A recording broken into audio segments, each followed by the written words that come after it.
prefeitura, né? E o Narese tem uma experiência muito boa lá da Progel, e ele vai falar para nós sobre essa sondagem rotativa de traga helicoidal ovo e a sondagem ômega. É com você, doutor Narese. Obrigado. Eu não sei se eu peço a tela para apresentar, para poder visualizar aqui pela internet direto. Você consegue, Rodrigo, me passar a tela?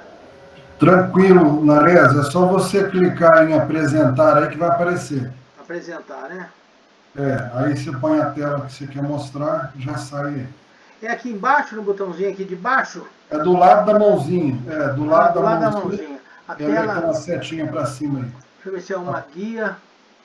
Aí você vai pôr uma janela, né? Uma que janela, você quer apresentar. Isso. Tá, só. Você seleciona a janela que você quer. A tela inteira, uma janela. Uma janela, melhor. Partilhar.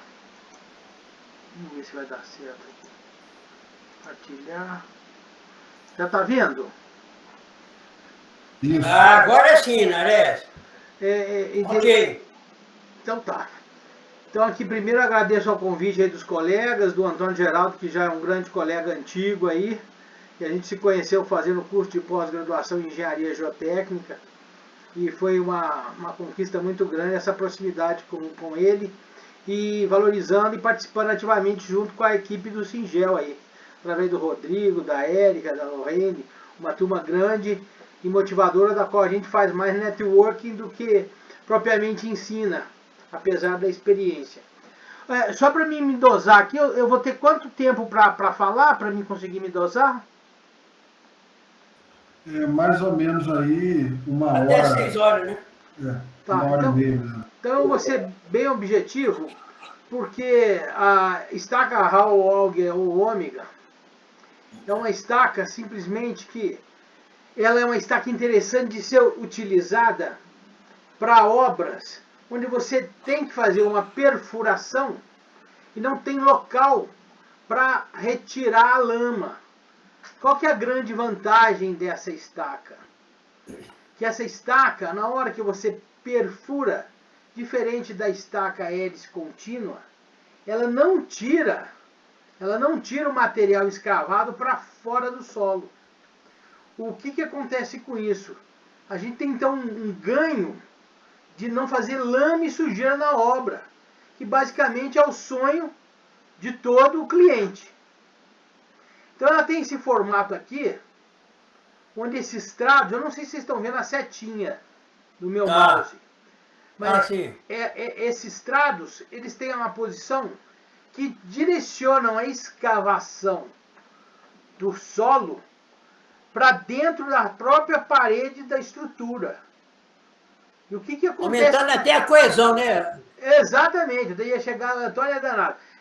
Exatamente, que aí, além de tudo, além de você pegar esse volume de material escavado no interior do furo, você não tem a perda de material, então você vai comprimir as paredes laterais, como o Antônio já chegou ao raciocínio rapidamente, aumentando a coesão da parede do furo.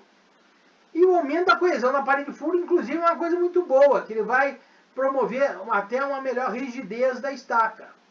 Então, geralmente, você entra aqui com essa composição simplesmente perfurando, você perfura até o final, e depois você acopla o seu caminhão-bomba com a bomba de injeção lá em cima da cabeça da estaca e simplesmente injeta de baixo para cima, retirando o trado até ele estar completamente colocado dentro do furo, onde você aplica a armação por processo simples de aplicação direta sobre essa argamassa, ou até mesmo usando, hoje em dia, tem pequenos martelos vibratórios que vão vibrar essa armação lá para baixo, com o auxílio do guindaste auxiliar, aplicando essa gaiola até o final do furo. Então aqui rapidamente para vocês, mostrando a operação na obra. Então a primeira coisa que é interessante, são máquinas relativamente pequenas que facilitam o acesso à obra. e com a vantagem de não sujar a obra. Quer dizer, não vai ter lama, não vai ter que tirar material. Então ela começa a escavar dessa maneira, com esse trado especial utilizado,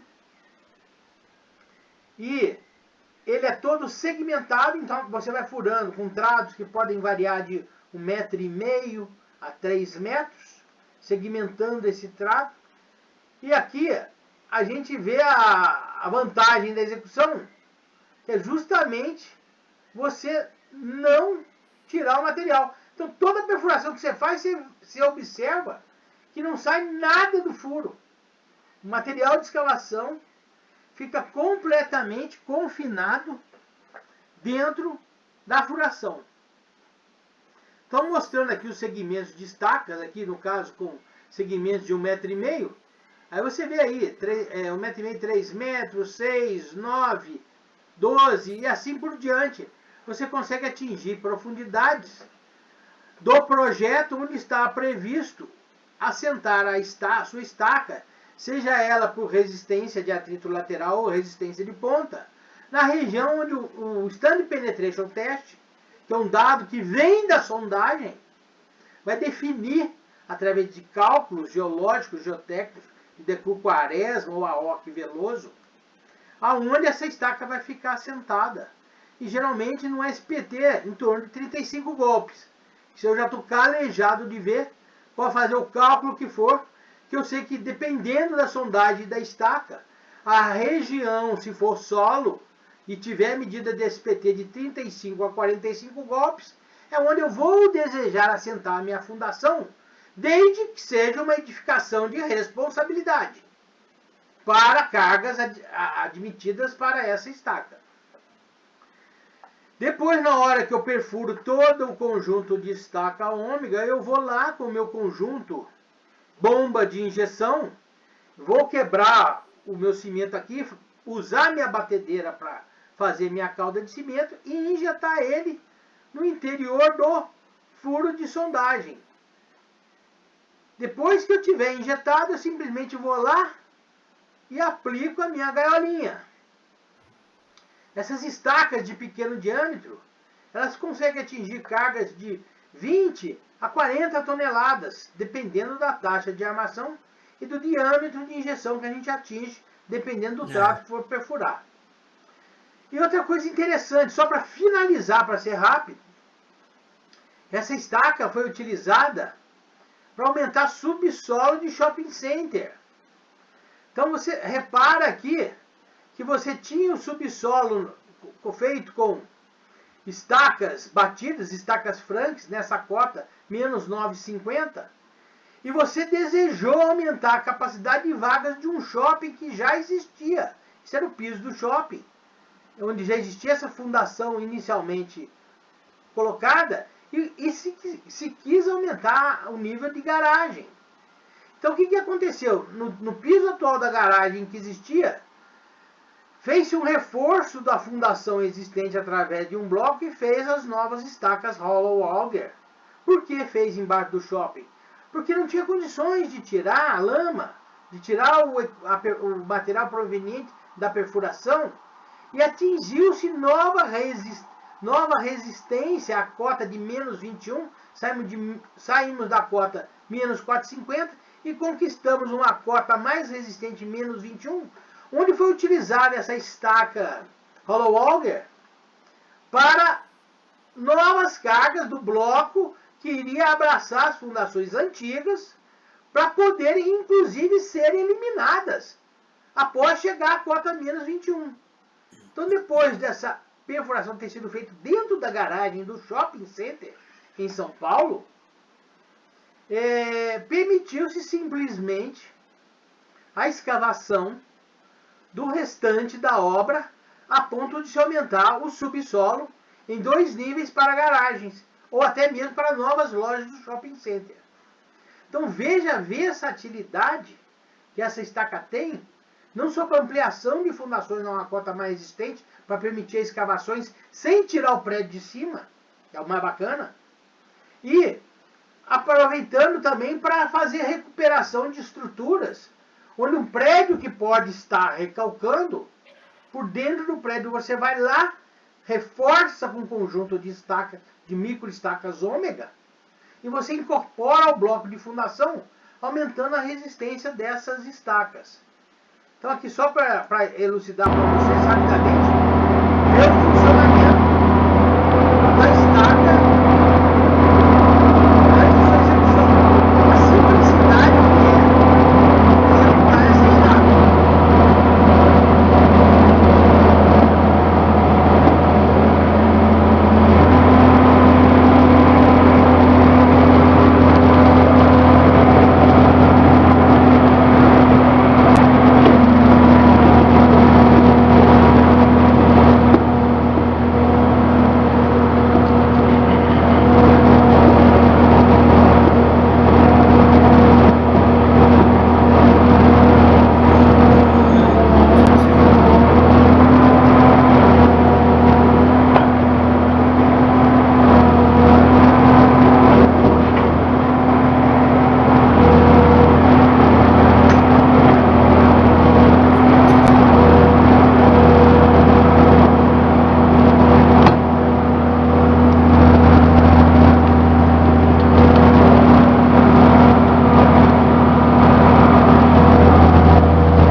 Encaixe, né, Nares?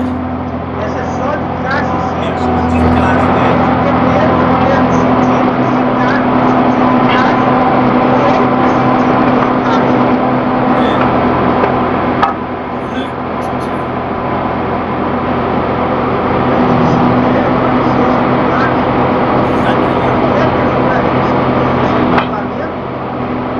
Que acaba sendo bem parecido com a mesa rotativa que se acopla a esse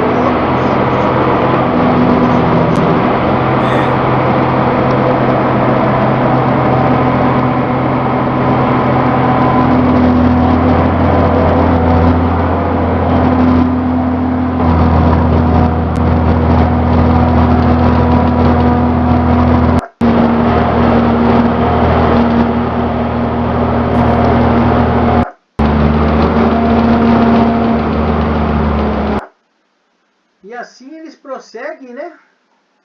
Fazendo a estaca.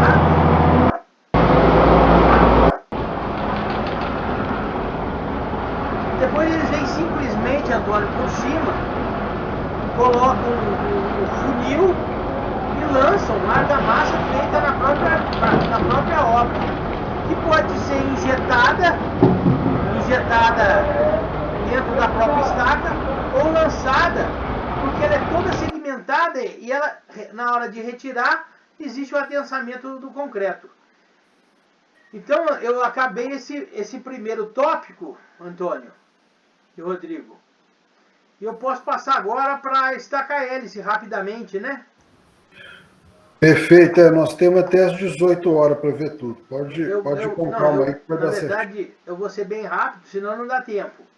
Estaca hélice contínua, obviamente que é o mesmo processo da estaca ômega, só que ela tem uma diferença. Você tem uma composição muito grande dessa hélice. Hoje em dia as hélices chegam a composições de 28 metros de altura. 28 metros de altura, você consegue fazer hélice, uma estaca, no período aí de meio-dia ou até muito mais. Se produz estacas hélice, se você bobear, existe produção de estaca hélice, você consegue fazer umas 20 estaca hélices por dia. Tamanha versatilidade e facilidade. Exatamente. O grande segredo de fazer a estaca hélice é ter um bom projeto confiável para se erguer a edificação num solo que permita a execução da hélice. Porque a hélice você vai fazer em solos argilosos, arenosos, onde não tenha problema com matacão.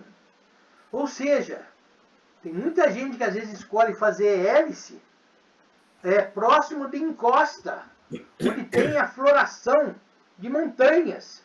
E a gente não pode esquecer que essas montanhas, no passado, jogam blocos, o solo depois vem e sedimenta, onde você vai ficar com esses blocos, onde se você pegar uma estaca hélice numa região de bloco, você confundir, e você pode errar, você pode assentar uma estaca hélice em cima do bloco, que abaixo do bloco tem material mole, ou argila com SPT baixo, ou solo mole mesmo.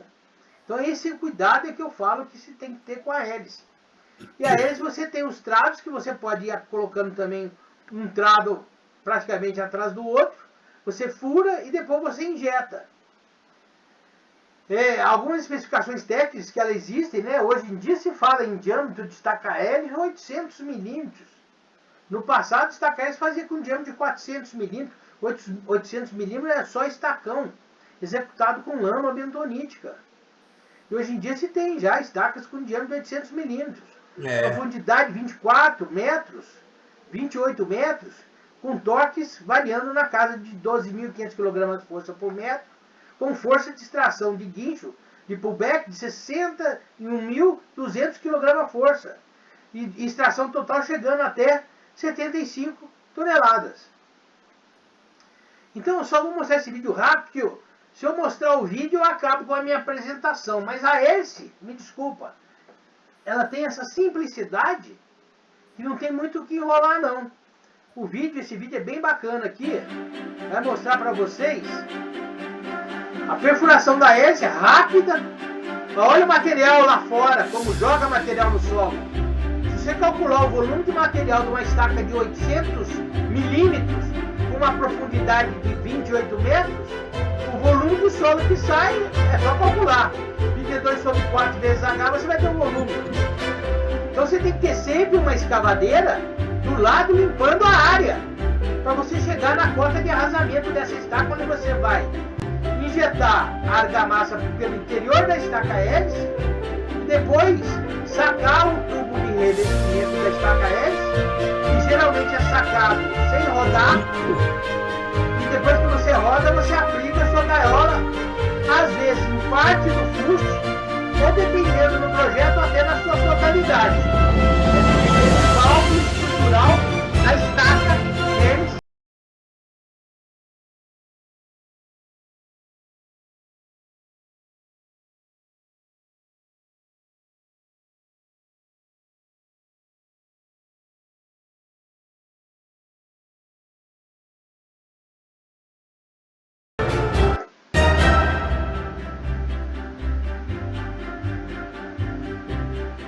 Aqui agora ele tirou a hélice, já concretou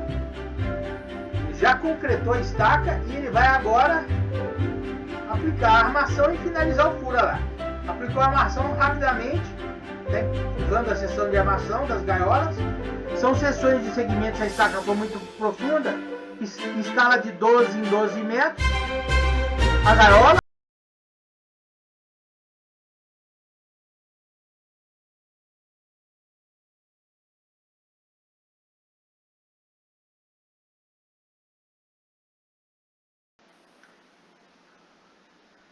Então aqui é basicamente mostrando também que a estaca hélice hoje em dia se consegue fazer próxima à divisa, bem próxima à divisa, que permite uma eficiência para trabalhar com a estaca hélice.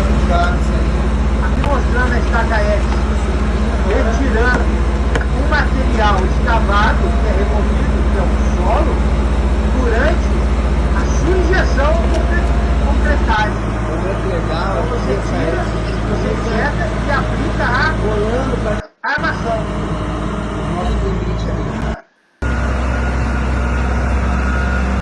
vocês podem perceber a eficiência que é fazer estaca de divisa com estaca hélice. Só mais um exemplo de colocação da ferragem, bem rapidamente.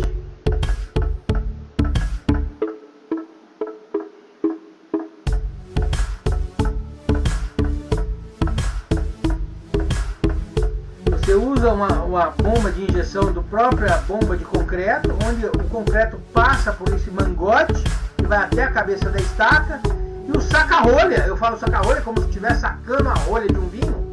O saca-rolha vai, é ponta aberta lá embaixo, e injeta a estaca à medida que ela é retirada. Agora você bem rápido, a aplicação da gaiola é bem simples. Esse tipo aí, Nares, eu fiz lá na prefeitura. É bem usual mesmo, na prefeitura, na Sudecap. Nós fizemos uma isso. estaca. Por que é uma estaca que todo mundo quer fazer e não é em todo lugar que cabe? Porque ela é de grande produtividade, como consequência, ela é uma estaca mais barata do que a estaca raiz. Então aqui só para ir bem rápido, senão não dá tempo, aqui mostrando, olha só que interessante, Antônio. Você que fala aqui, a estaca hélice também, ó, fazendo uma sondagem, olha o material que sai no trado. Você identifica rapidamente que é um material próximo a uma região praiana, né? Uma camada argilosa, um sedimento aí, né? Olha que interessante. O material fica tão aderido ao trado que tem que usar até uma pá para ajudar a retirar, senão não sai.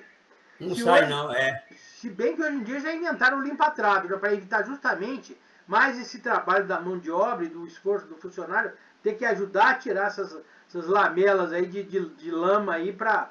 Olha a trabalheira que é limpar isso no pé para concretar a estaca. Isso aqui foi uma obra que eu fiz na canalização de estaca do Rio Anil, no meio da favela de Deus, no Rio de Janeiro. Foram quase 3 quilômetros de canalização, canalizando o Rio Anil, trabalhando por 2 anos, canalizando a margem direita e margem esquerda do rio, dentro da famosa Cidade de Deus, onde tem o filme Cidade de Deus.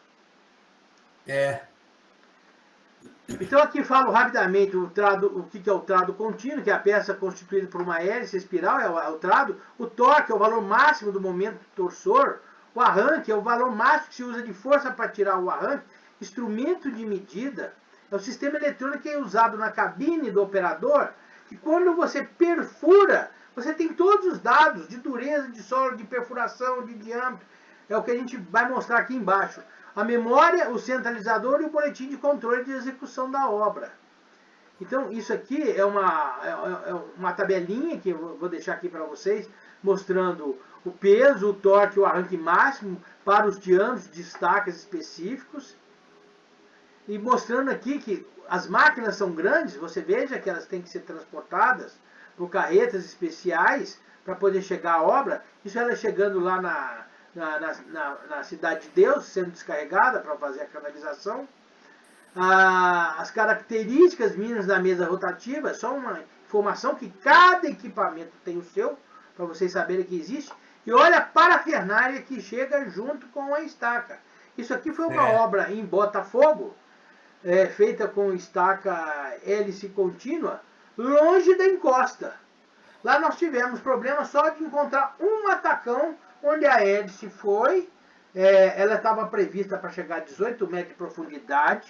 Eu furei lá, a hélice parou com 7 metros. É óbvio que imediatamente eu fiz um furo do lado, como o Antônio falou, para confirmar se é matacão ou topo rochoso. E na hora que eu fiz um furo do lado, a cerca de 1,5 metro de comprimento, a outra estaca do lado vazou com 18 metros. Então eu não preciso nem fazer a sondagem tradicional que nós aprendemos aqui hoje, para comprovar que essa estaca ficou assente em cima do bloco, num SPT abaixo do bloco inferior ao pedido em projeto. Eu imediatamente acionei o projetista, que me lembra até hoje, era o Paulo Santamaria, do Rio de Janeiro, um grande amigo, e ele imediatamente reestruturou aquele bloco, fazendo as estacas que eu fiz ao lado incorporarem ao novo bloco, redistribuindo as cargas do pilar. Olha que coisa legal, como é trabalhar com o projetista sem medo, é fundamental. E se calar, a gente incute com a omissão e o erro, e esse prédio poderia no futuro ter dado um problema de recalque diferencial ou recalque distorcional, que é pior ainda, que quando o recalque é só um elemento da fundação, poderia cair o prédio. Então a gente não tem que ter medo como engenheiro, como geólogo, como geotécnico, a fazer a coisa certa, irracional. Não precisa ficar esperando muito para tomar decisão. A gente amadurece e toma decisão. Certa ou errada, temos que tomar decisão. E se a gente não sabe resolver, a gente chama alguém da nossa turma, algum de nossos colegas ou algum consultor, que a gente caminha lado a lado, para poder resolver o nosso problema. Então isso aqui só mostrando o acoplamento na hora que você tem que fazer a injeção da estaca. Ela é feita aqui por cima, acoplado nessa peça. É só para mostrar. Aí a bomba de injeção lá do lado do Rio Anil, lá no Rio de Janeiro, sendo acoplado, o mangote sendo colocado. E obviamente o caminhão de concreto joga esse concreto, o caminhão betoneira bascula nessa bomba de injeção que vai para aquele mangote. E na hora da injeção, o funcionário, através do taracorte, ele consegue visualizar com uma exatidão o volume injetado, as pressões de injeção, a altura que está sendo feita a estaca, para auxiliá-lo na hora dele injetar a estaca e nas velocidades de pull-up para ele retirar a estaca e injetar o concreto, garantindo 100% da execução da sua estaca. Eu não estou lendo, estou mostrando mais foto porque é bem elucidativo. Depois você vai com a armação, depois que você concretou, e aplica a estaca com essa forcinha para evitar o esforço dos funcionários lá embaixo. E aplica ela até a cota final estabelecida em projeto. Faça os controles normal de concreto, o concreto já é especificado, ele geralmente é um slump TED 22 mais ou menos 2, ou seja, é um concreto muito mole, para poder ter a propriedade e injetabilidade dessa estaca hélice. As gaiolas, geralmente, como eu estava explicando, são feitas em 3 seções, de até 12 metros, ou de 6 em 6 metros, como você quiser planejar e projetar, para serem inseridas depois em seções para facilitar ou o guindaste auxiliar do próprio equipamento que faz a hélice poder aplicar as gaiolas no local. Senão você vai ter que ter um outro guindaste auxiliar ou um caminhão muito para pegar a gaiola inteira e aplicar no furo. Isso tem que ser feito de uma certa rapidez. Se você demorar muito para aplicar a sua gaiola, a estaca pode endurecer e você pode ter dificuldade de introduzir a sua gaiola até a cota onde ela está prevista em projeto. Então esse é o cuidado que eu estou alertando vocês. Obviamente a topografia é importante para checar a locação das estacas e a eventual excentricidade. Então, é aquela história, se a estaca está projetada para estar aqui, ela tem que estar aqui, ela não pode estar fora do seu ponto, para não gerar excentricidades e cargas não previstas no projeto estrutural e no mapa de cargas do projeto de fundação. Então isso aqui é a visão da estaca trabalhando ao longo do rio. Primeiro ela fazia as estacas hélices eram tangentes. Depois que a gente fazia a parede de estaca hélices, a gente vinha e escavava aqui do lado, dragava o rio e ficava uma parede de estacas hélices aparecendo lá. Mostrando novamente, sacando a escavação, o tubo, sacando, aplicação da armação no buraquinho. Os diâmetros que hoje em dia de estacas hélice variam geralmente de diâmetro de 30 a 90 centímetros, com cargas que você pode usar hoje em dia para estacas hélices, variando de 35 toneladas, a estaca pequenininha de 30, e estacas da estaca de 90 chega a capacidade de carga de 315 toneladas. Isso é muito bom, né? Vamos ver mais alguma coisa interessante. Outro problema muito sério que eu gostaria de falar.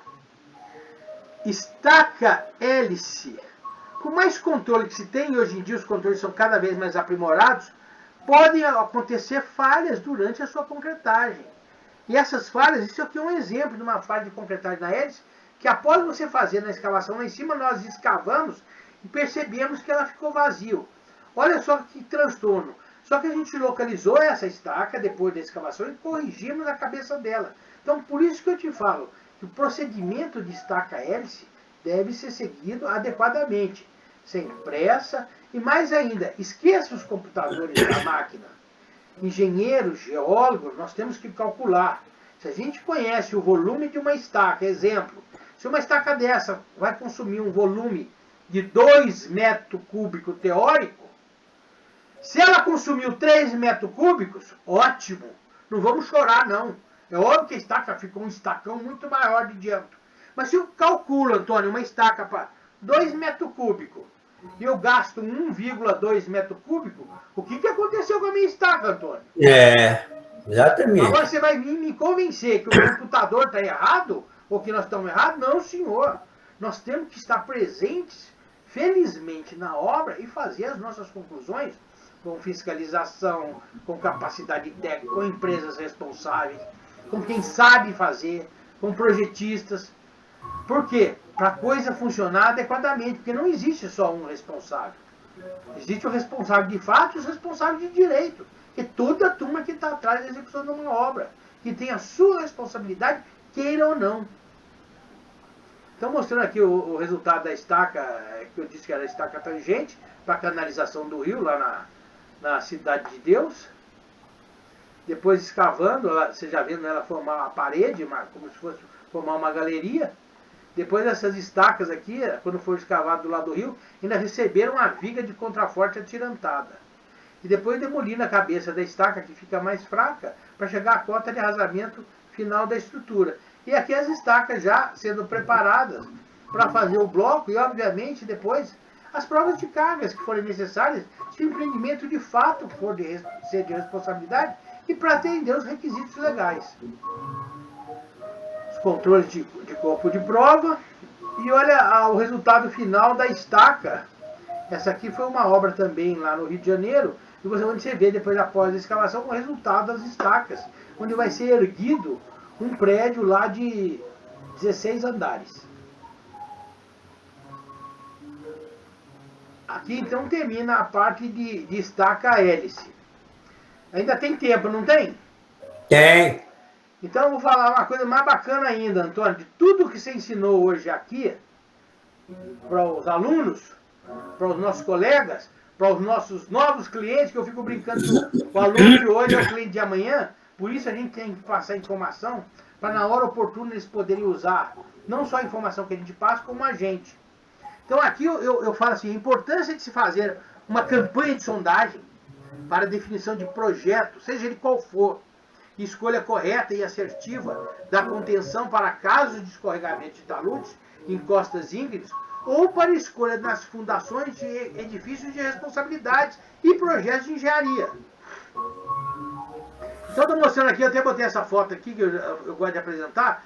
Quando você faz uma ponte, Antônio, você tem que ter uma campanha de sondagem toda no entorno de cada eixo da sua ponte, para você não ter de sabores e surpresas desagradáveis. Essa história de você falar que o material daqui é igual ao material desse lado, nós, geólogos, sabemos ser mentira. Dependendo da localização geográfica que a gente tiver no globo, no mundo, isso pode mudar completamente de uma hora para outra.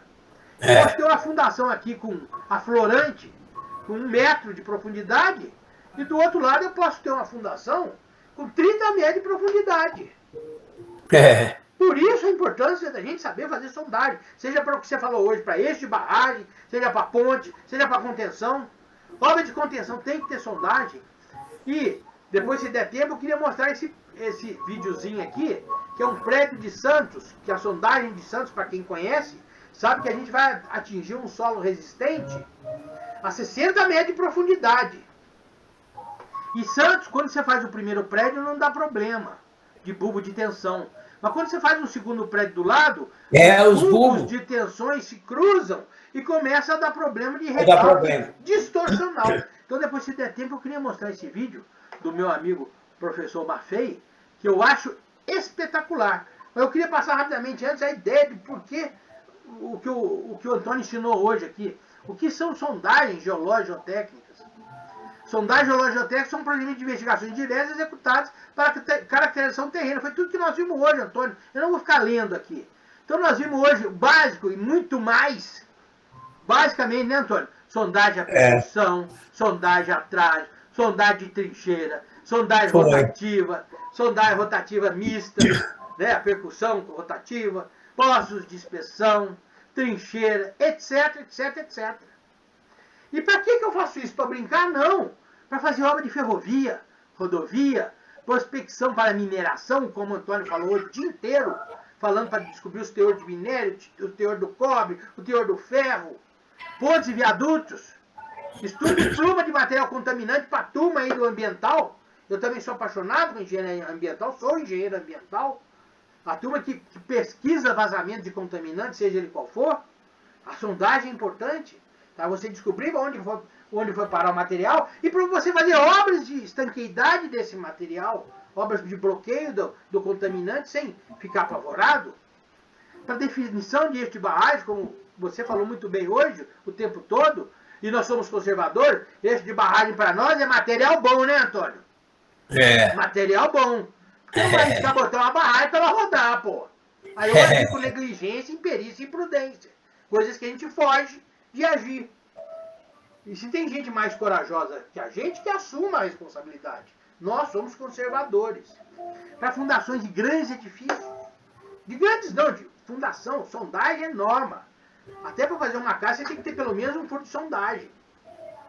Né? Para fazer metrô e túnel é fundamental. Uma campanha de sondagem para metrô e túnel, Antônio, é fundamental. Você ter furo de sondagem, uma campanha bem definida, por você não ter o dissabor na hora que estiver escavando um túnel, a escavação desabar em cima da sua cabeça.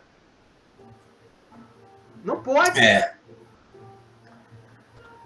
Então, aqui, isso até é um vídeo nosso, Antônio. Lembra que a gente fez esse curso de sondagem a primeira vez lá na Projeto? Nós fizemos um curso Foi, só para mostrar rapidamente, não é tudo, as caixas de testemunho e a gente mostrando lá, fazendo a gincana de classificação geológica lá na oficina da Progel, como a gente classifica com os nossos geólogos. Foi dada a oportunidade de todos eles classificarem a furação, ó. Só mostrar aqui, eu não vou passar tudo não, mas... Olha lá, que bacana. Desculpa. Mostrando, né, Antônio? A classificação do solo, alteração, rocha, e o RQD no local, como complemento do curso. E teve a oportunidade de ser feito. Acho que foi o primeiro módulo, né, Antônio? A primeira vez, né? Mas vai ter mais, Nares, assim que acabar essa pandemia aí, para o ano nós pretendemos fazer um presencial e a gente chegar até vocês aí novamente. Se deu 9,5. Com certeza, Antônio. Vai ser um grande prazer. Então isso é só realmente mostrando que é legal fazer esse tipo de coisa para poder, porque vocês, principalmente os mais jovens, que não têm oportunidade. Olha o Pedro Paulo ali, ó. É o Pedro Paulo, Pepe, meu grande amigo. Eu adoro fazer amizade com geólogos, são as pessoas que mais agregam conhecimento à minha vida para fazer obra de engenharia. O Pedro Paulo é um grande amigo, o Fábio Leite, o Daniel. Nossa senhora, eu me seco. Ivan Delatim, lá de São Paulo, da qual nós trabalhamos juntos na Geotécnica há muitos anos, e uma série de geólogos que eu poderia escrever, inclusive os novos amigos que a Singel está me proporcionando. Né? Então isso mostrando até que a saudade do presencial, né, Antônio? Aí. Esse é o presencial que nós fizemos a primeira vez. A grande vantagem, né? Eu falei. O vídeo termina, a apresentação termina às 17 horas. Antônio, a apresentação termina às 17 horas? Não, vai até às 18. Então dá para... Nossa senhora, então posso até desacelerar um pouco. Então outra coisa mostrando interessante, você falando em sondagem, olha os riscos que a gente corre até para fazer uma obra. Olha que o cara fazendo uma estaca hélice, Antônio, olha o que ele encontrou nessa estaca hélice. Interferência subterrânea, cabos elétricos, olha o risco de acidente. O risco... Por isso que eu te falei que a sondagem, até mesmo antes de fazer uma sondagem definitiva, hoje em dia tem tantos tipos de sondagem. Hoje você falou praticamente, eu acho que de 90% das sondagens que eu conheço. Mas hoje em dia tem também a sondagem de refração, a sísmica, que volta e meia o Singel promove algum curso também, né? Olha só. Já fizemos, Como é que pode identificar, ou não identificar isso? Olha o risco. Só para vocês mostrarem que Não é brincadeira. Obra, não venha você me convencer a falar para mim que obra dá tudo certo. Mesmo as pequenas, os imprevistos em obras que a gente enfrenta, vocês todos. Todo mundo tem medo. E a gente acha que não vai acontecer e acaba acontecendo. Então a gente tem que ter maturidade, experiência para enfrentar onde a gente estiver. Com recurso e sem recurso, na selva, na cidade grande. Nós não temos que ter medo de ser assertivo. Nós temos que fazer. E fazer sem enrolar os outros e sem parar a obra. Porque o Brasil tem que realmente se desenvolver. Nós não estamos aqui para vender hora parada. Nós não estamos aqui para esperar acontecer ou chegar um outro e resolver. Vamos fazer. Né? Então, outra coisa, Antônio, que você falou, eu fico lembrando da experiência. Quando o nosso amigo falou, como é que eu vou botar uma sonda lá em cima? Meu Deus, Antônio, para nós que somos do dia a dia, nós colocamos sonda aonde tiver que colocar. Se o cara tiver dinheiro e recurso para colocar a sonda onde ele quer e pagar, a gente coloca.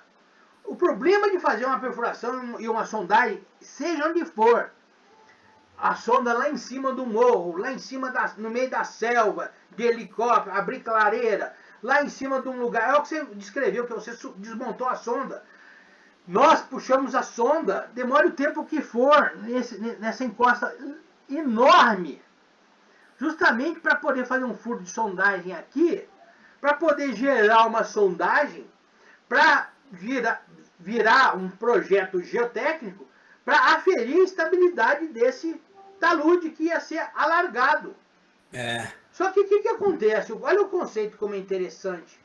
Quando a gente recebeu o projeto, nós recebemos o projeto que o corte era todo em rocha. Antônio, você analisando com a sua experiência que você está aqui, numa primeira análise, o que você fala que é isso aí? É solo, alteração ou rocha? Isso aí é uma rocha alterada, né? Parecendo. Tudo bem, mas mesmo assim, se for uma rocha alterada, nós sabemos que uma rocha alterada garante uma certa estabilidade. O que durante a execução da obra não aconteceu.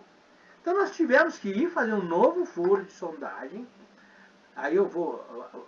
Depois, me lembra dessa foto que eu vou voltar nela no testemunho, tá? Só quero te mostrar outras curiosidades para vocês, porque o tempo é curto. Olha que interessante, Antônio, como é que a gente faz sondagem no meio do mar, no meio do rio. Tá vendo aqui? Colocamos aqui, ó. Aí eu te falo, uma sondagem hoje, a turma quer vender ela ainda por R$100 o metro. Você acha que uma sondagem dessa custa R$100 o metro, com a parafernália que está aqui, Antônio? De jeito nenhum, hein? De jeito nenhum. Então essas consciências que nós temos que ter, que preço é subjetivo. Não venha me pedir preço para 4 furos de sondagem achando que é R$100 o metro. Isso é subjetivismo. E saber pedir, tem que saber pedir com critério, conhecer a área. Olha que interessante isso aqui, ó. Imagina você que vai agora sair a nova ponte lá na região da Bahia, não vai? Uma ponte enorme que foi... A proposta de solução para fazer a sondagem lá foi essa. Você vai com flutuante, grande, isso é um flutuante. Você crava uma camisa metálica no remanescente de solo que é possibilitado a cravar, só para essa camisa metálica criar uma plataforma, onde você vai colocar a plataforma aqui assente, para você poder colocar o seu equipamento de sondagem rotativa ou sondagem mista, para fazer o eixo de cada fundação da ponte. Para você não ter erro. Né? Então eu estou mostrando tudo o que você falou da maneira prática, para mostrar como é que é a parafernália. Olha aqui, gente. É verdade. E mais, quando você tem que fazer uma sondagem para fazer um porto, onde a maré do porto ora sobe 8 metros num dia e desce 8 metros no outro. E você tem que vencer essa extensão portuária. Olha outro recurso interessante que a gente tem aqui, que pode ser utilizado, um flutuante com pernas hidráulicas, que hora ele flutua, na hora que ele vai fazer o furo de sondagem, você macaqueia as pernas hidráulicas, você tira o flutuante da água, de tal sorte que a maré pode passar aqui embaixo, Antônio. Maré alta, maré baixa. E o negócio está provisoriamente estaiado e apoiado na areia. para você vir aqui e fazer a sua sondagem mista para sondar as fundações da sua área portuária. Beleza? É isso mesmo. Aqui mostrando, Antônio, o pessoal da segurança que fica apavorado. Oh, meu Deus, tá sem guarda-corpo. Gente, obra é isso. Essa obra foi executada no norte do Brasil, onde foi feito o Porto do Pecém.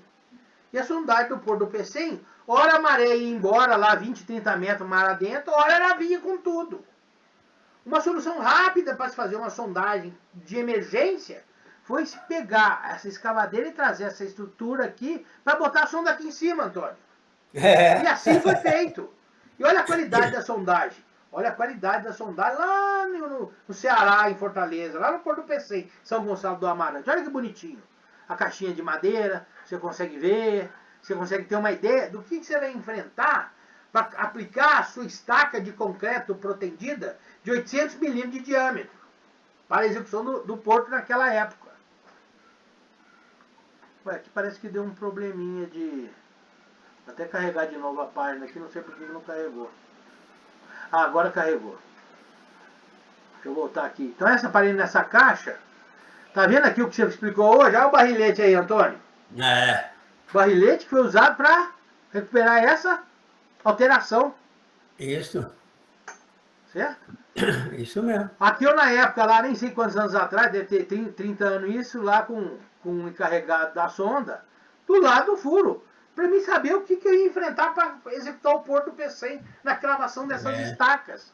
Se as estacas iam ser batidas, elas iam ser feitas com martelo Delmag e depois com martelo hidráulico da Junta, trazido, o primeiro martelo trazido da Finlândia. Nós fizemos lá no Porto do Pecém. E aqui mostrando, lembra da plataforma no seco? Olha agora com a maré enchendo, como é que já estava. Então é até interessante. E é interessante que essa sonda aí é da Maxsonda 850. É a velha Maxsonda 850, que funciona muito bem até hoje. Até hoje é maneira de dizer. Funciona bem. Até hoje é maneira de dizer. Tem clientes que não podem nem deixar ver ela, né? Por causa dessas coisas, de acidente. Olha o cara lá em cima. Ah, meu Deus do céu. Tudo bem. Isso é 30 anos atrás. Aprendizado de segurança foi a minha vida inteira. Hoje eu sei muito bem que se eu te mostrar o jeito que a gente faz obra hoje, você sabe como a gente faz obra hoje. É verdade. É do jeito que você mostrou. Essas sondas que ninguém encosta, tudo gradil, não pode passar um dedinho. Tudo isso é o futuro e é o que o desejo que alguns clientes querem. Ou a gente atende o cliente no anseio que ele precisa, ou nós estamos fora. Então não tem muito o que pensar, nós temos que seguir junto com o futuro, atendendo às exigências máximas que o cliente quer, de segurança e meio ambiente, mas desde que remunerados para isso. Porque uma coisa é o preço que fazia aqui. Hoje em dia, com essas máquinas que você mostrou, com essas máquinas automatizadas, com essas sônicas, que custam $1,5 milhão, como é que você vai fazer o custo do preço que era assim para o preço atual da exigência? Esse bom senso é que as pessoas e as empresas têm que encarar de maneira objetiva e racional para dar certo. Porque o que eu falei, a vida não para, o mundo roda. Ou você se adapta ou você está fora dele.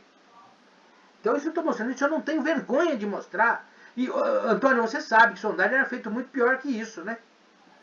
No passado. E hoje, eu vou mostrar depois das exigências, é tudo feito de uma maneira completamente diferente. Isso é só mostrar os recursos que eram utilizados, que são utilizados para fazer a sondagem. Olha lá sua maquininha, Antônio, trabalhando lá.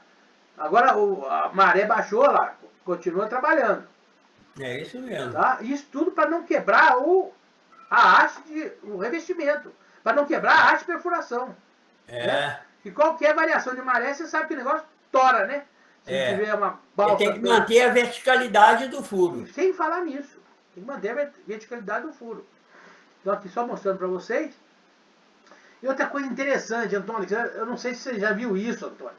Você já fez sondagem a percussão com tripé, a percussão embaixo do mar? Você mandou, Inarés, essa foto, quando eu, sábado passado, quando eu dei, eu falei que essa foto foi você que mandou para mim, foi a colaboração sua. Você mandou para mim, eu mostrei para a turma. Como é que Já faz? mostrou. Então, interessante, mostrando que, olha o arroz, isso aqui foi usado para fazer a sondagem da ponte Rio-Niterói. Quem me presenteou essa foto foi o meu colega Francis Bogossian, que é do Conselho da Geomecânica, no Rio de Janeiro.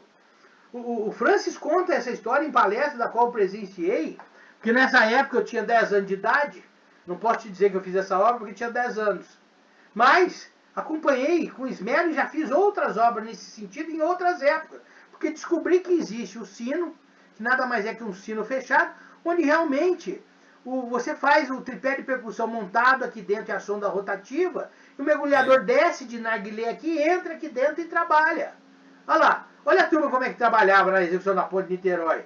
Vinha o barco, descia o sino, olha a turma, os sondadores aqui. E dentro do sino... Ô Nares, Ah, quantos metros de profundidade o sino ficou? ficou na faixa de uns 18 a 25 metros de profundidade e variava. Eu falei com a turma que era em torno de 25 a 30 É metros isso por aí. aí. Porque eu não tenho o perfil da ponte de Niterói, mas a gente encontra isso vagamente, fartamente na internet hoje em dia. Né? Então, só É, mostrando que realmente era assim que era feito. O cara tinha um tripé de percussão e uma sonda rotativa aqui dentro.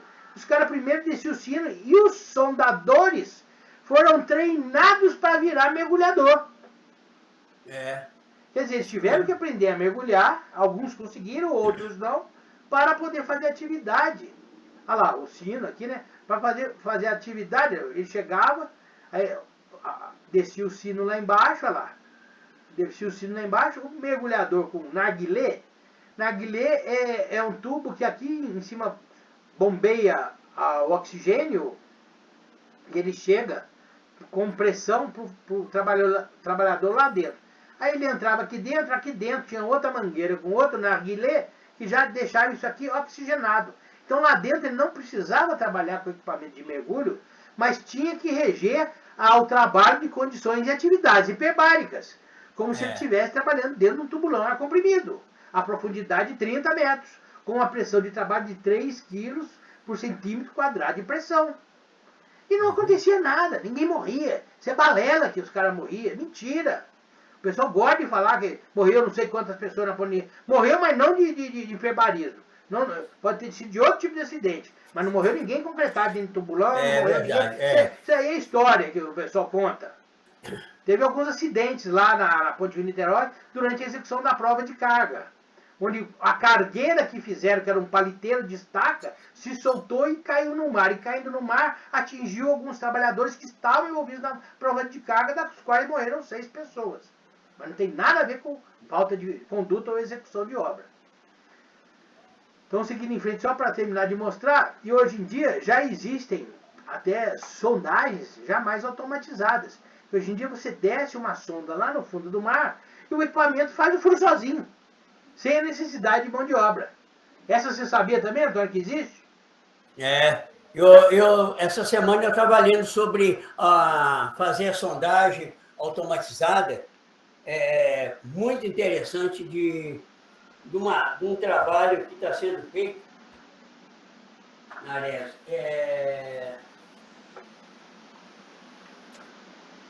É um trabalho que está sendo feito pela turma de Ouro Preto, sobre a automação, né?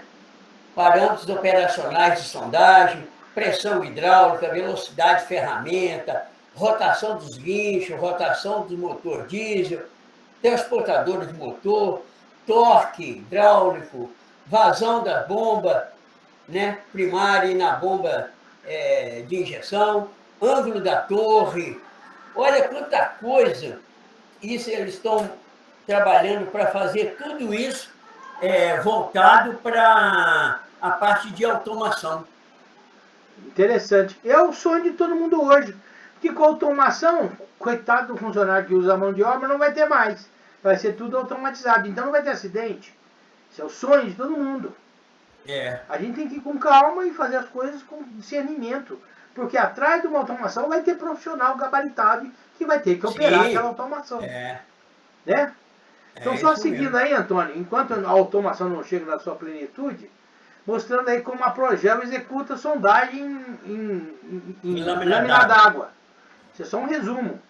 É o nosso flutuante, calculado adequadamente, hoje em dia com guarda-corpo, com tudo direitinho, e mais as ancoragens para style, que tem a condição de permitir que a haste de revestimento desça e não quebre, por variação de maré ou variação de corredeira, de correnteira.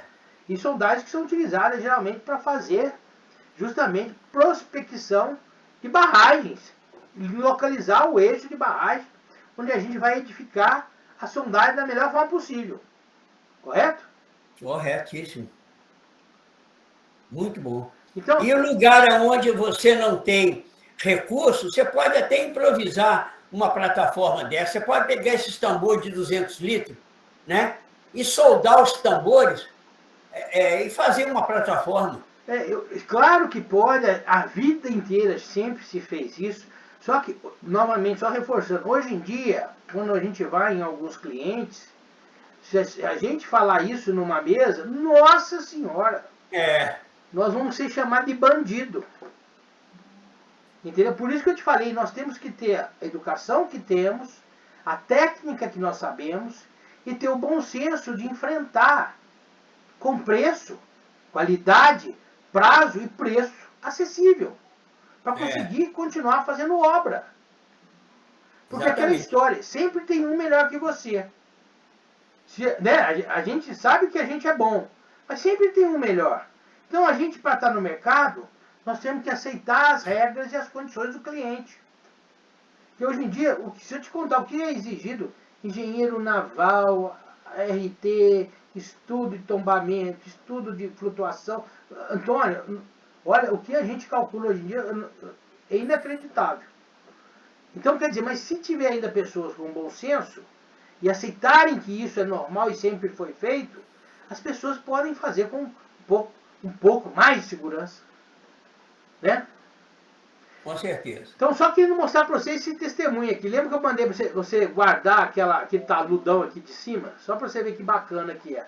Vou até voltar na foto dele. Senão, tá vendo esse talude aqui, ó? Foi um corte caixão. Então, nesse talude, a gente vai ver esse resultado dessa caixa de sondagem aqui. Só para ver o que é realmente isso tudo que você explicou hoje, agora, na tua frente, ó. Olha só, lá em cima onde foi colocada a sonda mista, olha que bacana começando o solo aqui, tá vendo, Antônio? Se quiser, pode até classificar aí, ó. Tá vendo o solo aqui, ó? A dica que eu posso te dar é que é lá na região entre São Paulo e o sul já do Brasil, né? Pra você ter uma ideia da geomorfologia.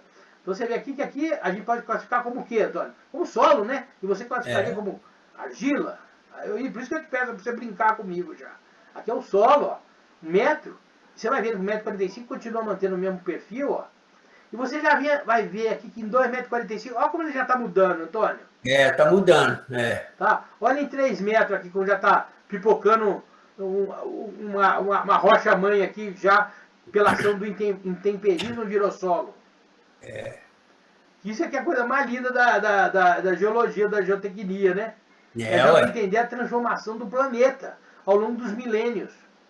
E outra coisa legal, olha lá, Antônio, quando você chega aqui, ó, você já vê que aqui, ó, já deu uma passagemzinha aqui, ó. Aqui é 8 metros. Aí depois você pega uma zona extremamente fraturada. Não, como é que pode? Aí os 14 metros, tudo podre. Agora você vira esse desenho, imagina se você vai fazer uma de contenção do que você estava falando. Lá no caso, como eu já tinha essa experiência que você falou, o nosso furo eu sabia o sentido que estava, a liturgia do furo, o sentido do furo, norte, sul, leste, oeste. Imagina essa região se não ia escorregar em cima dessa aqui, Antônio. Você entendeu? Olha a preocupação. Aí, aqui chegou na Rocha San. Olha a Rocha San. Já estava lá a 26 metros de profundidade. Tá vendo aquela com quebra, fraturada? Aqui extremamente fraturada. Então, isso para mostrar que essa caixa, ela acaba virando, no caso, o nosso log de sondagem da Progel, o boletim de sondagem, né?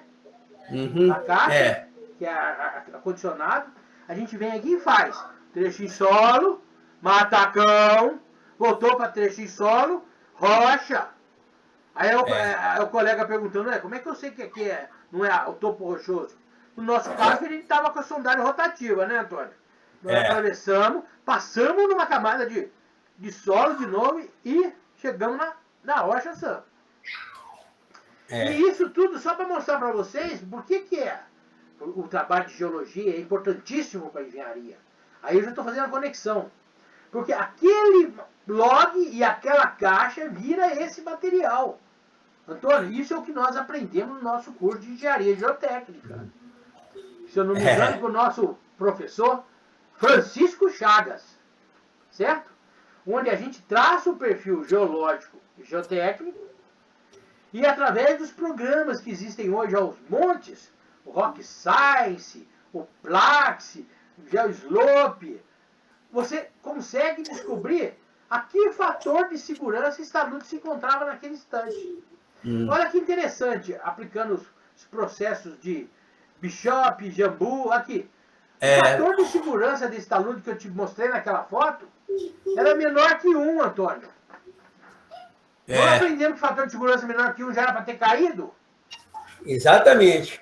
Então, como é que não caiu ainda? Então ele ia cair. Então a gente teve que ter uma preocupação que só a sondagem que foi feita e bem feita nos propicia para fazer uma análise agora do projeto de contenção que nós vamos fazer nessas camadas. Porque aqui a rocha sã é azul. E o corte que eu tenho que largar está aqui. Eu vou ter que abrir esse corte.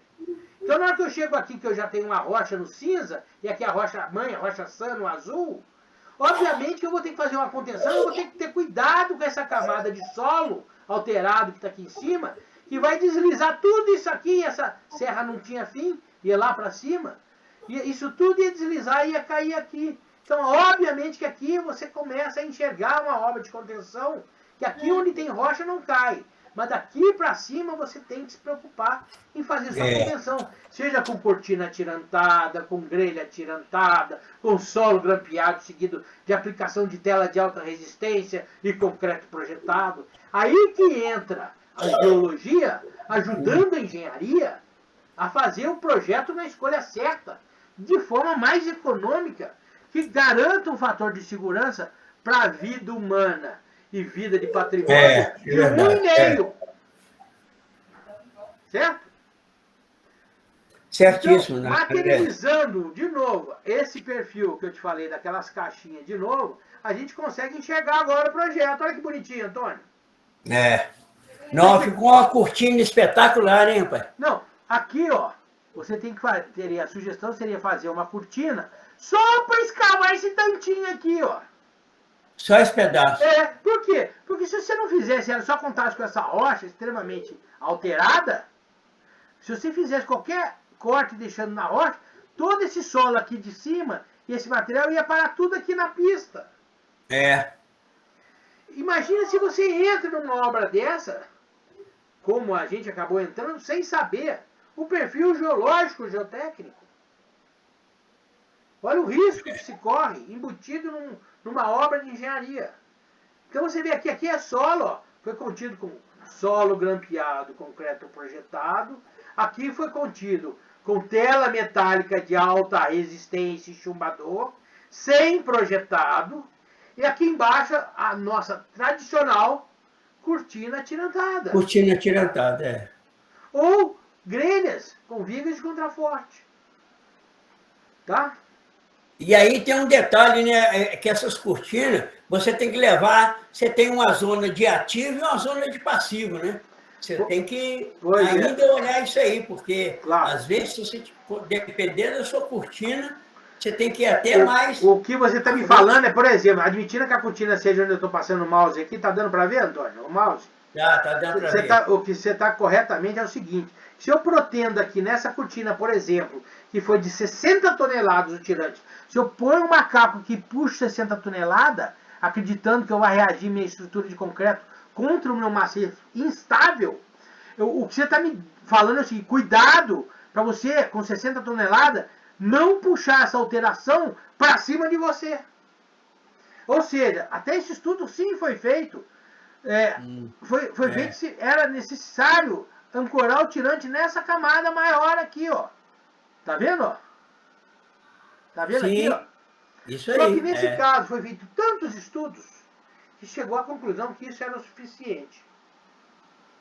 Agora, existem projetistas e projetistas. Tem projetistas mais conservadores do que outros.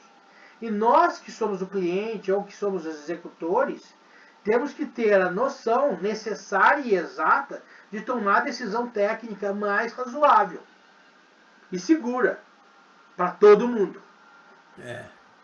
Vocês usaram também cordoalho aí, né? Eu sempre uso cordoalha, também não tenho preconceito contra a cordoalha, porque o sistema de atiantamento pode ser feito com cordoalhas, fios e barra. Até tirante de vidro a gente pode fazer se quiser, desde que calculado para as resistências necessárias. Não, eu também gosto da cordoalha, eu também acho Por que eu gosto da cordoalha? Porque dependendo do tipo de carga de tirante, por exemplo, se eu for atingir uma carga de 130 toneladas, para mim atingir com a barra, Antônio, a barra ia ter um diâmetro muito exagerado e a barra não faz curva. E se eu vou fazer um tirante em talude, a cordoalha é mais flexível e me garante mais segurança para aplicação no furo. Mesmo sabendo que ela é pesada. Mas só dela fazer curva já é um alívio para mim que não tem espaço para trabalhar. Então eu posso usar um guindaste auxiliar, uma coisa para ajudar a fazer isso. Mas continuando aqui, ó, você vê as convecções da geologia, que é o que a gente está vendo lá, né? Argila, arenosa, marrom, colúvio, barra-talos, rocha metabásica, esverdeada, alterada, oxidada. Resumidamente, né? Sem pretensão de geologia, mas de geotecnia. Rocha metabásica cinza, pouco alterada, granito branco acinzentado. Ó. O granito é aqui, ó, granito branco acinzentado. Rocha metabásica cinza, aqui, ó, Antônio. Em cima, rocha metabásica esverdeada. Olha só que caramba. E lá em cima, argila, arenosa, marrom. Além de ser argila, tem que ter areia para atrapalhar um pouquinho, né? Para atrapalhar. Só atrapalhar um pouquinho. Que a areia é boa, dependendo do estado de confinamento dela. Outras vezes não. Né? E mostrando a geologia sem fazer sondagem, né, Antônio? Aí, que beleza. Você vê aí um... Você que... Olha que lindo aqui o perfil aqui, ó. Tá vendo? Olha outra aqui, ó. Olha que coisa interessante aqui também a formação. Tá? Isso é mais curiosidade. Eu não vou falar muito disso não, eu só estou querendo mostrar para vocês. E de novo mostrando os canteiros hoje em dia de sondagem, que você já mostrou lá no slide, lembra, Antônio? Como que eu falei dos canteiros, exatamente. Hoje em dia, quer dizer, não é só chegar lá... Mostra a organização. Não é só chegar lá mais e colocar a sonda e furar. A parafernália indireta que tem é extremamente mais difícil do que fazer o próprio furo. E a gente tem que encarar e tem que enfrentar e tem que fazer.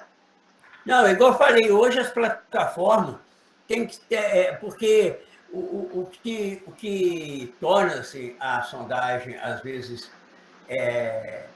deficitária. Você chega numa plataforma dessa, igual eu falei hoje, você encontra material julgado para tudo quanto é lado. Rapaz, isso mostra uma desorganização tremenda. E isso repercute muito mal para a empresa que está fazendo, né? Agora, quando você mantém um negócio tudo limpinho, bem organizado, bem estruturado, olha que plataforma que fica, que maravilha, né? É isso aí, Antônio. Aqui você já falou do... isso já... eu dei a tabelinha para o pessoal. Dei a tabelinha, então. Isso aí é só para mostrar, né? E outra coisa que você já falou também, né? Do risco de se fazer uma sondagem equivocada. Olha lá. Você fez um furo de sondagem da percussão aqui, Antônio, olha lá. Fez outra aqui, ó. Ela parou aqui, ó. Aí você fez outra aqui, né, Antônio? Parou aí aqui. O cara vai achar que isso aí é uma rocha. Olha lá, ele vai achar que é exatamente esse perfil aqui, olha que beleza. Certo? Só que aqui em cima desse perfil ele vai fazer um prédio de 30 andares. Aí o que acontece, Antônio? Olha aqui. Ele vai fazer a sapata dele, o estacas, a fundação, parando onde para. Tá vendo? E depois que ele estiver fazendo a edificação, Ele vai fazer uma prova de carga normal, a cada andar que ele coloca, ele está aumentando a carga. O que vai acontecer? Vai ter um recalque chamado distorcional, só desse lado do pilar, que vão casar as trincas, famosas trincas de bissetriz, mostrando onde está afundando a fundação e começando a dar patologia em toda edificação que sequer está entregue ainda para o povo, ou para a população. Imagina o transtorno que é fazer o reforço de fundação para chegar essa fundação. Aí é o que a aula de hoje, né, Antônio? Aí nós vamos fazer aqui a estaca raiz ou a estaca hollow auger aqui, ó. Para chegar no topo da camada resistente. Olha aqui. Olha o exemplo da foto, a foto que eu tenho aqui, clássica da obra, que me chamaram para falar, vai fazer estaca hélice aqui. Falei, poxa, fez sondagem? Olha aí, o Antônio. Ia fazer estaca hélice de 18 metros. O Nares, o Garion está querendo fazer uma pergunta. Diga aí, Garion, pode falar. Boa tarde. Não é nenhuma pergunta, é só acrescentar naquela foto do matacão. Em Santos aconteceu parecido, só que não foi matacão. O recalque foi por conta de uma camada de argila que tinha mais abaixo da camada resistente. Eles não continuaram a perfuração, eles acharam que já estava suficiente. Só que essa camada, aí tinha uma camada de argila mais embaixo. Aí os prédios começaram a ter recalque. Aí aconteceu justamente isso. Acho que tem um prédio lá com inclinação de 20 graus. Aí eles começaram eles usaram macaco hidráulico para tentar, aos poucos, né, ir voltando. É isso mesmo. Você pode usar o macaco hidráulico. Agora, você imagina, e se o prédio não for um prédio estruturado? Arracha tudo, só que a sorte como aí você já não pode mais usar o macaco hidráulico. Você só usa o macaco hidráulico se você tem um prédio estruturado. Caso contrário, não. E isso me faz lembrar aí também, isso que o Nares mostrou aqui, lá do Buritis aconteceu isso. Na zona de Filipe, havia uma intrusão de quartzo cristalizado em cima do filito. Esse quartzo cristalizado cozinhou o filito. E aí, embaixo, ficou aquele mingau. O tubuleiro, ele parou a tubulação dele em cima do veio. E aí, o que aconteceu? Construíram o tubulão, deu um problema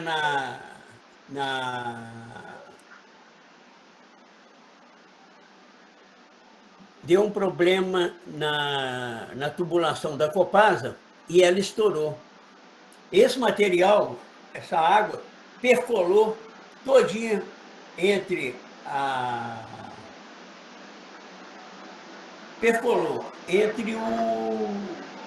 o veio e o filito. Amoleceu por baixo, todo o filito já estava morto. Aí, não deu outra. Com a carga em cima, o tubulão rompeu aquele veio, né, de cristal de quartzo, que o cara achou que era uma rocha, né, rompeu e o tubulão desceu. Abriu o prédio no meio. Né? Abriu o prédio no meio. Eu fui chamado na época, eu fui lá, isso foi no Buritis, aconteceu. Mas tudo por quê? Porque o cara parou o tubulão em cima de uma zona de veio de quartzo. Então, e o engenheiro não pode, em peça ruim, ir na onda do tubuleiro. Parou, mas peraí, você chegou no impenetrável e tal, mas por quê? O que houve? Não encontrei aqui. Aí que entra a parte da geologia. O geólogo que tem que conhecer toda a parte da geologia, um mapeamento toda a área, conhece a geologia, ele vai chegar e falar, não, isso aqui são veios que cortam o filito, então você desvia um pouquinho aqui que você vai sair fora desse veio e você continua a sua sondagem. O que não pode é aquilo que eu já falei desde o início aqui, quando a gente estava falando de impenetrabilidade. Tem que tomar muito cuidado nessa parte operacional, porque aí que entra o conhecimento da geologia, que é importantíssimo numa hora dessa, né? Porque você conhecendo a geologia, se o cara fala assim, não, impenetrável aqui, porque... mas deixa eu ver a amostra. O cara te mostra um quartzo cristalizado, você vai falar assim, não, isso aqui é um veio de quartzo que passa aqui, isso aqui é uma zona de filito que foi cortado por um veio de quartzo. Você simplesmente bateu seu tubulão em cima do veio de quartzo, não é rocha, né? Então, é muito importante você ter um conhecimento da geologia numa hora dessa. Por isso que eu fico muito atento quando o cara traz um boletim para fazer uma interpretação, Nares, e todos que estão ouvindo, vocês todos aqui presentes conosco, gente, presta muita atenção nessa parte de impenetrabilidade, olha isso com carinho, para depois não ter surpresa, né? Igual esse colega nosso lá teve a surpresa, né? Quer dizer, a empresa depois teve que pagar todo o prejuízo, né?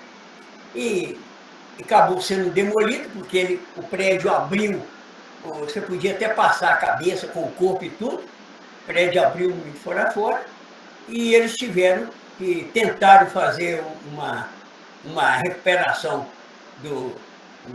Da fundação? dos tubulões, reforço? mas só que não funcionou. Não, mas, Antônio, enquanto você fala, eu estou mostrando para o nosso colega que falou aí. Eu estou vendo aí. O prédio justamente que deu esse problema de recalque. E isso é uma aula inteira. Eu para falar disso aqui, eu teria que falar 2 horas para explicar o que foi feito. Mas eu só estou resumindo para vocês que eles tiveram que praticamente pegar as fundações que eram direta e transferir para estacas raízes lá a 60 metros de profundidade na zona de resistência, onde a SPT é acima de 40 golpes. Era praticamente na rocha, lá embaixo. Mas olha o custo de fazer uma estaca raiz de 60 metros, Antônio. E olha, o transtorno dessas famílias, imagina você chegar em casa, abrir a porta do seu apartamento, não conseguir abrir a porta, porque a porta não abre no chão. Porque o prédio entortou. Imagina você tomar banho, Antônio, no seu chuveiro, e a água que antes ia pro ralo, não vai mais pro ralo. Vai pra privada. É verdade. Imagina você tomar um prato de sopa, encher o pratinho de sopa seu, e na hora que você vê, a sopa tá caindo fora do prato. Você pegar uma bolinha de gude ou jogar no chão, ela corre o apartamento inteiro e fica do outro lado. Ou uma caneta que não para na mesa. Era o que eu estava mostrando enquanto você estava explicando, só para o pessoal ter uma ideia do transtorno que é você não ter uma campanha de sondagem correta, ou às vezes não tem ideia do que a sondagem pode agregar à engenharia. E que tempo e espaço tem futuro. Que as transformações acontecem todo dia, toda hora. Que em Santos, enquanto tinha edificação baixa, não dava problema. A partir do momento que começaram a fazer prédio de 20, 30 andares, os bulbos de tensões para aquele tipo de fundação não suportavam mais. Principalmente com a construção de novos edifícios do lado, que a interligação dos bulbos de tensão, ora desalinhavam os prédios, e ora, quando construía prédios de novo, quando eram 3, estabilizava as tensões novamente. Imagina conviver com isso numa grande cidade. E o aprendizado que isso veio lá trazer, nos anos de 60, 70, para que esse tipo de problema não aconteça mais. Principalmente em Santos. Que hoje, quando a gente vai em Santos, você vai lá, a quantidade de prédios que tem é incrível. E você já não ouve mais tanto. Aí, ó, a quantidade de prédios que tem na praia. E existem alguns problemas. Porque imagina o custo de uma recuperação estrutural dessa. Eu não vou te dizer que é quase que o custo do valor do imóvel, que eu seria leviano, porque eu não fiz conta, eu não acompanhei a obra. Mas olha o custo e a trabalheira que dá, Antônio. Isso tudo para valorizar a sondagem, a interpretação. Lohane quer fazer uma pergunta aí. Pode, por favor, Lohane. Nares, na verdade, é só um complemento mesmo com tudo que você falou. Eu acredito que, às vezes, dependendo até das condições, né, do projeto, você casar a investigação direta juntamente com a investigação direta. No caso, a gente usar a geofísica. Hoje, a geofísica está sendo um método muito importante dentro da geotecnia, inclusive para barragens, mas já peguei um caso uma vez de um levantamento, uma proposta numa região aqui de BH. E além da sondagem direta, a gente precisava fazer uma investigação indireta. Você lembra, São Antônio, daquele prédio? Isso mesmo. Então, assim, porque além de ter os problemas que estava tendo pela falta da sondagem, corria ainda a área estava inserida dentro de uma bacia geográfica, então foi feito todo o levantamento geológico local, e aí a gente descobriu que tinha uma forte infiltração dentro do edifício, e logo a 2 ruas abaixo tinha uma nascente. Então, foi necessário... Isso é receita de bolo para o insucesso. Oi? Receita de bolo para o insucesso, que você acabou de escrever. Exatamente, porque às vezes só a investigação direta, igual a imagem que você mostrou da sondagem do bloco de Matacão, não é suficiente. Qual a dimensão daquele problema? Será que é só local? Será que também, se você for espalhar a sua fundação para o reforço, não vai ter mais? Então, assim, eu acredito que esse método indireto ajuda a casar as informações também, né? Casa geofísica. Perfeito. Eu, como Lorraine, primeiro, eu te considero demais, já somos amigos já há muito tempo. Amizade também agregada pelo meu mais novo amigo, Antônio Geraldo, né? Então, de tudo que você falou é aquilo que eu digo. Tecnologia é para ser usada. Sondagem, eletroresistitividade, sondagem sísmica, tudo veio agregar valor à campanha inicial de sondagem. Agora, o que eu gosto ainda é a tradição de fazer realmente a primeira campanha mais simples, a fazer a sondagem convencional, onde a gente vai lá e vê o testemunho, enxerga o que você está ligando, seja para o que for, e seja, inclusive, complementada para ter determinados tipos de obra, de responsabilidade, com essa sondagem que você acabou de descrever, que ela só vem a melhorar a grandeza do resultado visual de você descobrir onde é que está o câncer. Você acabou de falar, quando a gente às vezes tem um câncer, o médico primeiro vai descobrir, faz o exame de sangue. Ele descobre que tem alguma anomalia, ele já pede uma tomografia computadorizada. Ele já descobre onde está o câncer. Aí ele vai lá no local e tira uma amostra para ver se o câncer vai matar ou não. E depois ele toma a decisão correta de recuperar o paciente. Então, eu comparo a sondagem à medicina. A nossa sondagem tem que servir para salvar o cliente e dar vida longa ao cliente. Verdade. É isso. Então você está certíssima. Eu não sei nem se eu empolgo aqui, eu não sei nem se eu vou continuar aqui, vamos ver. Porque o nosso colega falou de Santos, e esse caso de Santos, eu tenho 2, 3 aulas, das quais aprendi com meu amigo, o professor Maffei, que hoje sou, e gosto dele, ó.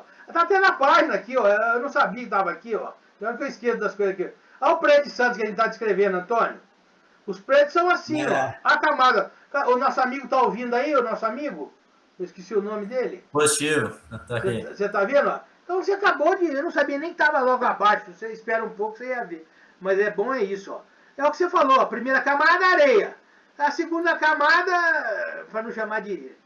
Não ser leviano aqui, é argila marinha. Quer dizer, não vale nada. E a terceira camada, areia de novo. E lá embaixo, olha lá, ó, lá embaixo, o fragmento de rocha. E olha só, esse prédio que estava recalcando, aí eu brinco com você. Quando ele fez, primeiramente, ele estava aí a prumo. Aí construíram um prédio do lado, o bulbo de tensão de um atraiu o outro. Só que esse prédio teve que voltar para o lugar. E para ele voltar para o lugar, teve que fazer essa... Eu não falei, eu apresentei rapidamente, eu nem falei. Enquanto o Antônio Geraldo falava, eu mostrava as imagens. Só para vocês sentirem o trabalho que é você fazer uma recuperação estrutural abaixo de um prédio, onde você tem que pegar uma fundação direta e transformar ela em profunda. Certo? Então isso é respondendo, inclusive, a sua pergunta. E o comportamento... O edifício Núcio Manzoni aqui, o edifício Jardim Europa. Olha, a atração dos bulbos de tensão. Tá vendo, Antônio? O que você falou?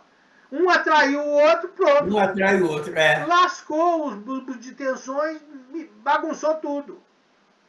Quer dizer, aí é aquela brincadeira. Se eu construir agora um prédio aqui de mesmo peso e volume, capaz deles voltarem ao normal. Porque vai equilibrar os bulbos. Olha que loucura! Você tem isso que mesmo. a nossa sondagem, a nossa engenharia geotécnica, felizmente não é uma ciência exata. Na geotecnia, 2 mais 2 não dá 4. E se der 4, desconfia, Antônio. É verdade. Né? Então aqui mostrando de novo, olha difícil aqui, Antônio, coisa horrorosa. Aqui, quando eu fui aqui no primeiro andar, eu vi o mar aqui desse apartamento. Aí eu fui visitar a cobertura, chega na cobertura não tem janela, ó. A janela ficou escondida atrás do prédio.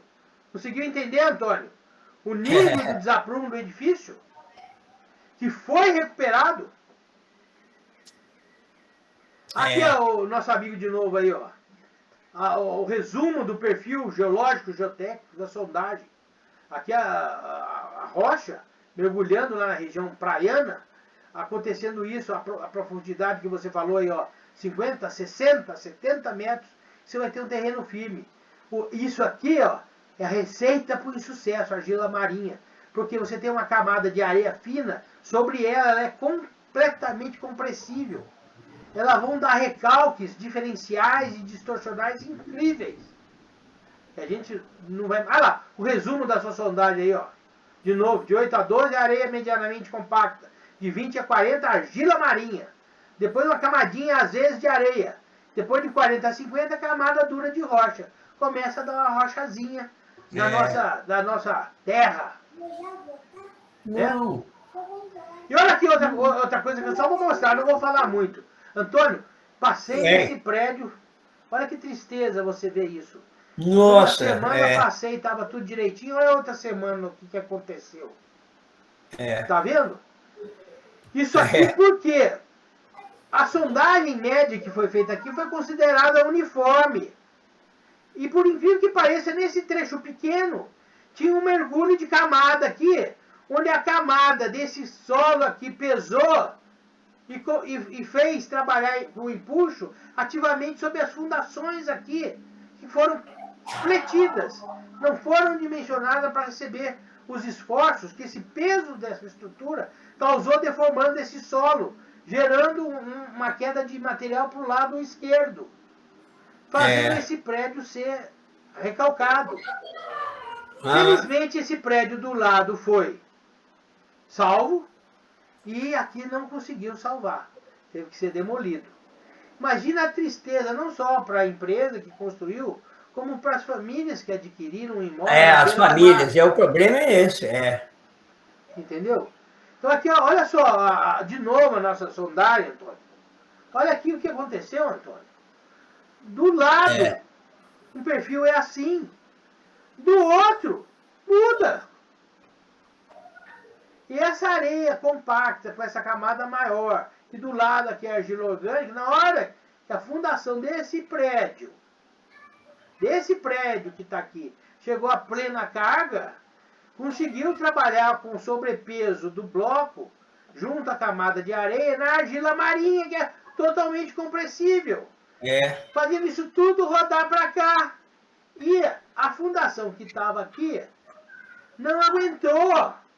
Ela não estava dimensionada rigidamente para resistir à flexão. Flexão. Que não foi calculada para isso. Quem ia adivinhar? Olha o que aconteceu. A estaca fletiu. E o prédio adernou. Aqui a sondagem, só por exemplo, eu não quero entrar nos detalhes, eu só estou ilustrando a importância da gente fazer o que nós fazemos. Ensinar que sondagem, geólogo, geologia, é uma das coisas mais importantes para a engenharia. Quem desdenha de sondagem vai ter problema.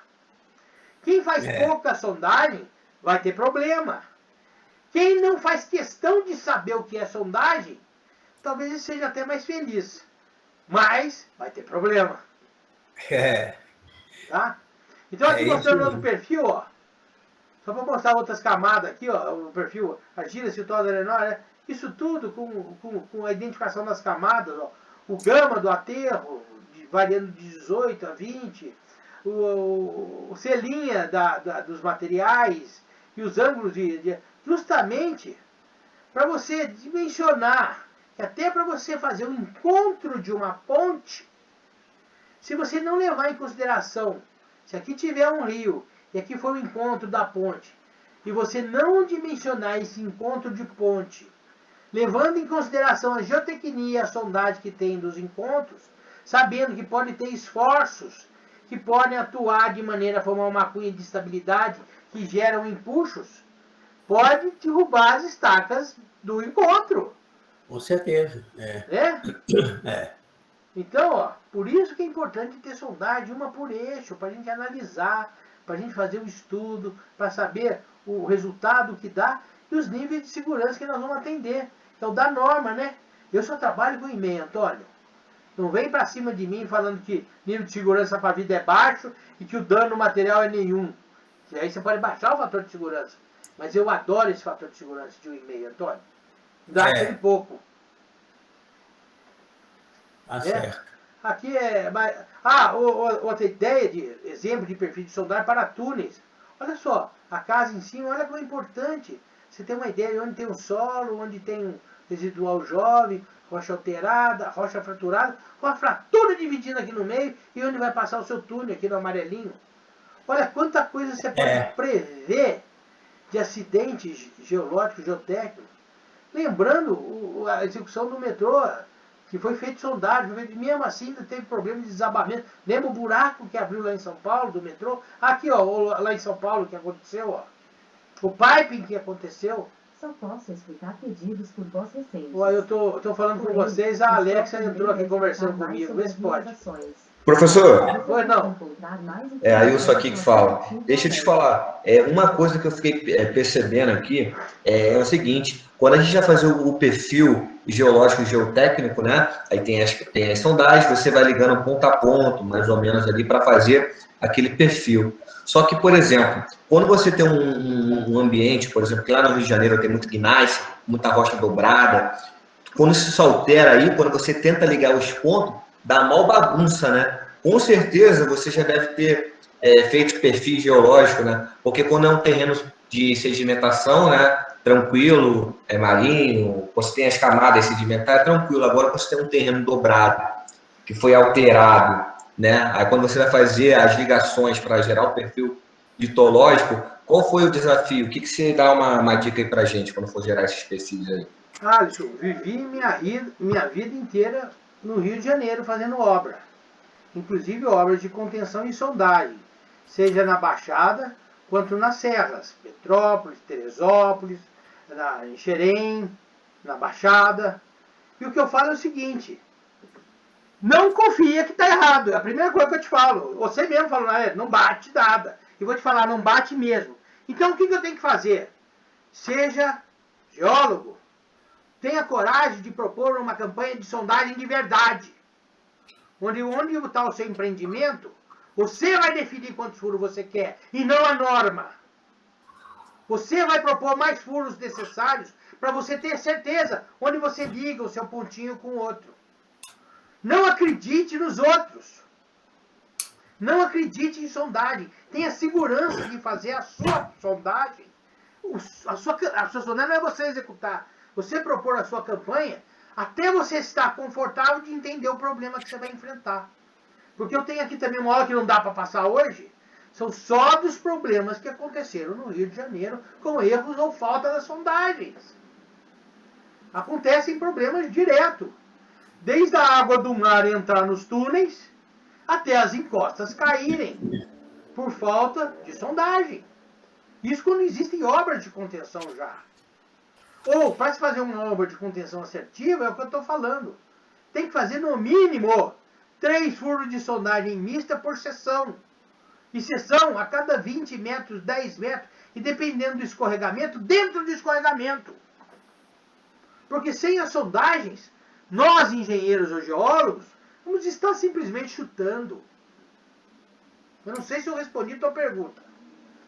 Não, sim, sim. É bom aprender com quem sabe fazer, quem tem a prática, né? A experiência. Então, mostrando aqui, ó, até os problemas de escoramento, tá vendo?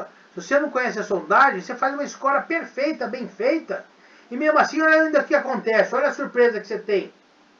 Você está fazendo um escoramento blindado, com tudo certinho. Se você não entender a sondagem lateral, olha aí onde você vai perder, lá no final da tua escavação. E olha o que vai acontecer. Você vai pegar todo o material de vermelho que está aqui em cima, e vai invadir teu túnel, tua galeria, ou tua escavação, ou teu canal, ou tua contenção, entendeu? Olha o risco que a gente sofre no nosso dia a dia. Por falta de sondagem, por falta de geólogo, por falta de perfil geológico e geotécnico bem feito. Você mesmo descreveu aí que os perfis não encontram um com o outro. Mentira, tem que encontrar e tem que ter sondagem para encontrar. Porque se você pegar um perfil num ponto aqui, num ponto lá, distando mais de 20 metros, meu Deus do céu, a não ser se você estiver numa região conhecida, onde você já tem 1000 furos de sondagem do lado direito, do lado esquerdo, na frente e atrás, e você usa aquele resto de furos que você tem para interpolar com o que você tem. Isso tudo é trabalho braçal, é tempo, é dinheiro.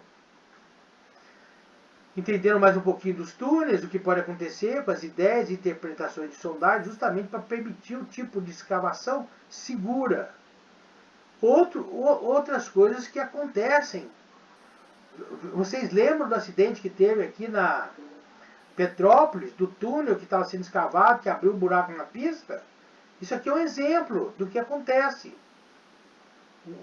Às vezes, a camada superior vaza até 80, 100 metros para dentro de uma escavação de túnel. Por uma falta de sondagem, uma falta de controle de qualidade, ou pode acontecer acidentes. E acontece mesmo. Isso aqui é só uma homenagem que eu dei para o professor Maffei, que me ensinou muito sobre recalque, e eu sou apaixonado com ele na parte de túnel, dos desaprumos de prédio que ele faz. E todos os congressos que eu estou, faço questão de falar isso com ele, mandar um abraço para ele, como faço com o Antônio Geraldo.